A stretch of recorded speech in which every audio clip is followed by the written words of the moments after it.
Okay. Made it log 8x divided by 1 plus the square root of x. Okay, so what about the base though? It's 10. Okay, so understood base 10.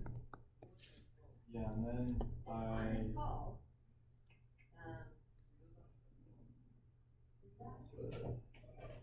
What's the most common step that you need for all these solvings?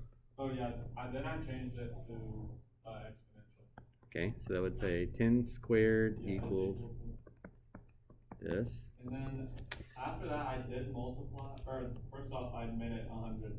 Uh-huh. And then I multiplied by, yeah. Okay. And then I got to a sticking point. All right, well, this is going to be one that's we're not going to be able to get an exact answer. But if we're trying to solve for x, we can at least isolate the x. So distribute your 100 here. And then you can at least move these x's over.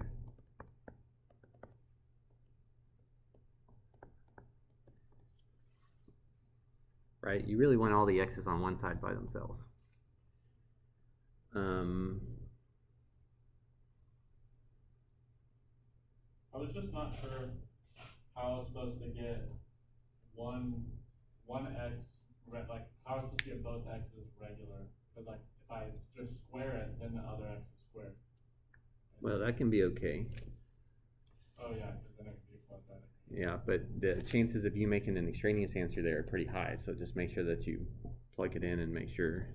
But yeah, we can try that. I don't know if that's good. Then I would make the left side 10,000. Okay, so you're squaring both sides. And then okay, so then I have a question. If you square 8x, it's 64x squared.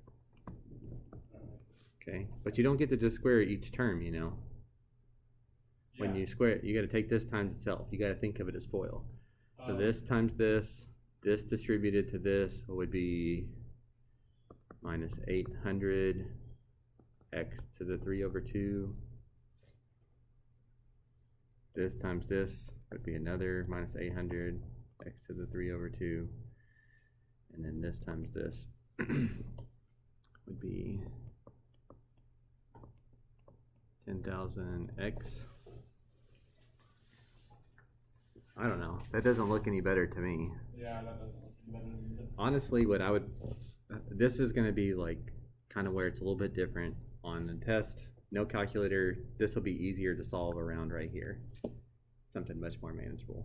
Okay. Personally,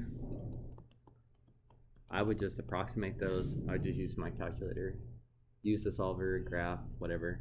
Okay. I'd approximate the solution. But just like, there might only be one, too, by the way. But like you're saying in the homework, getting to that step freehand, like just using my brain is what I need, like, I definitely need to be able to do that. Because like I got to that point where yeah, that's fine.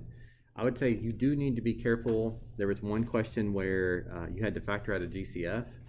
So like here, if this was an x and this was an x, but not a square root of x, then yeah, that would totally be solvable because we could have factored an x out and divided to get rid of the multiplication. But